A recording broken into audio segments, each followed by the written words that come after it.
ঢাকার উত্তরা কিংবা গাজীপুর। নাটক শুটিংয়ের জন্য এ দুটি জায়গায় নাট্য নির্মাতাদের অবলম্বন। তবে রাজধানীর প্রাণকেন্দ্র থেকে জ্যাম ঠেলে অত দূরে যাওয়ার হ্যাপা অনেক। ঢাকার কেন্দ্রে নজর কাড়ার মতো শুটিং বাড়ি সেই অর্থে নেই। এবার রাজধানীর গুলশানে নির্মিত হয়েছে অভিজাত এক শুটিং বাড়ি। গুলশান ২-এর ৮৩ নম্বর সড়ক ধরে এগিয়ে গেলেই বিচারপতি শাহাবুদ্দিন আহমদ পার্ক। এর পাশেই ১৩-এর বি নম্বর বাড়িটি নোনা শুটিং হাউস। ৩ তলা ভবনের পুরোটিতে রয়েছে নান্দনিকতার ছোঁয়া। একটি নাটক শুটিং করতে যে ধরনের আবহ প্রয়োজন সেসবের বেশ জমকালো আয়োজন দেখা গেল নোনা হাউসে। Office, hospital setup, conference room কিংবা বিয়ের সেটআপ।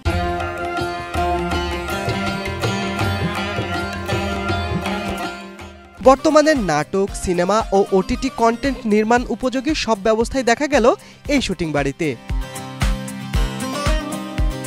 ছাদের বৈচিত্র্য নোনা হাউসকে করে তুলেছে অনন্য। সেখানে রয়েছে কফি জোন। তাছাড়া শুটিং বাড়ি নিয়ে তারকাদের যেই সাধারণ অভিযোগ, সেই ওয়াশরুমকেও ঢেলে সাজিয়েছে নোনা শুটিং হাউস কর্তৃপক্ষ। মেকআপ রুমটিও বেশ প্রশস্ত। এই শুটিং বাড়ির প্রজেক্ট ডিরেক্টর শাহফিরোজ জানালেন, অন্য শুটিং হাউসগুলো থেকে এটির কোয়ালিটি বেশ উন্নত। নোনা এন্টারটেনমেন্টেরই একটি প্রতিষ্ঠান নোনা শুটিং হাউস। তো শুটিং হাউস এই কারণেই করা, বেসিক্যালি আমরা যে আমাদের ঢাকার মানে বাহিরে বা আশেপাশে যেই শুটিং হাউসগুলো দেখি, মানে একই গড়ালার একই ধরনের। তো ওই চিন্তার থেকে বের করে আমরা চিন্তা করলাম যে ঢাকার বাইরে বা একটা শুটিং হাউস যদি ইউনিট যদি মুভ করতে যায়, সেক্ষেত্রে ট্রান্সপোর্ট খরচ, আদার যে আর্টিস্ট যে ট্রান্সপোর্ট দিতে হয়, সেটাতে 50 থেকে লাখ টাকা চলে যায়।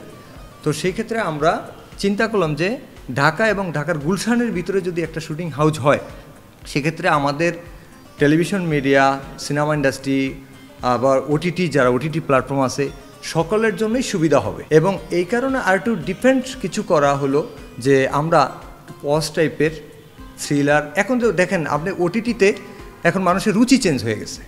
তো সেই ক্ষেত্রে আমরা চিন্তা করলাম যে এখন যারা ওটিটির কন্টেন্টগুলো দেখেন, ওয়েব সিরিজ, সিনেমা, টিভিসি, বিজ্ঞাপন যেগুলো হচ্ছে না কেন, জিঙ্গেল, একটু কোয়ালিটি সম্পূর্ণ লোকেশন চায় তারা। তো সেই ক্ষেত্রে আমরা একটু ডিফারেন্ট কিছু দেওয়ার চেষ্টা করছি। আর বাকিটা আমার থাকবে যে আর্জি থাকবে যে আমার যে এগুলো প্রযোজনা প্রতিষ্ঠান আছে, তারপরে প্রোডাকশন হাউস আছে, ওটিটি প্ল্যাটফর্মগুলো আছে, এবং ডিরেক্টর ভাই যারা আছেন, এরা যদি আমাদেরকে সহযোগিতা করে, এদের জন্য কোনো সাজেশন দেয়, আমরা সার্বিক আমরা চেষ্টা করব রাখার যে কীভাবে করলে ভালো হয়। আমার হাউসের আউটলুকটা অনেক বড় একটা স্পেস, সেট রেডি করতে পারবে কেউ। তারপর আমি এখানে অফিস সেট আপ করছি, অফিস সেট আপ আছে, হসপিটাল বেড আছে, তারপরে আমার কনফারেন্স রুম বা আপনারা বিয়ের কোনো প্রোগ্রাম সেট বানানো, তো এই সমস্ত যে জিনিসগুলো রাখছি। তারপরে আমার ডাইনিং, ড্রয়িং থেকে শুরু করে আপনার বেড, সব কিছুই মোটামুটি সবার থেকে একটু কোয়ালিটি সম্পূর্ণ পাবে আমার বিশ্বাস। ওটিটি, সিনেমা, বিজ্ঞাপন, নাটক, ওয়েব, এই ধরনের সেক্টরটার ভিতরে আমরা সীমাবদ্ধ থাকতে চাই। আমি মনে করি একটা ওয়েব শেষ করতে পারবে, একটা সিনেমার সেট শেষ করতে পারবে, এরকম টাইপের একটা হাউস। আর যে লোকেশনটা একদমই পজ টাইপের, এটা আউটলুকটাও অন্য অন্য হাউসের মতো না, একদম থ্রিলার টাইপের কাজ করার মতো একটা লোকেশন আমি মনে করি।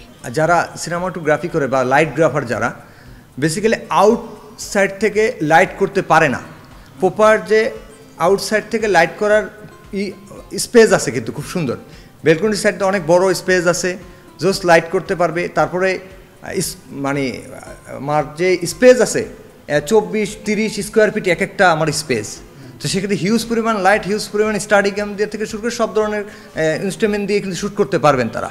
একঘেয়েমি না, মানে টোটালি একটা মানে ফন্ডের মতো একটা ব্যাপার এখানে। আমার এই শুটিং বাড়িটা হইল 3 তলা।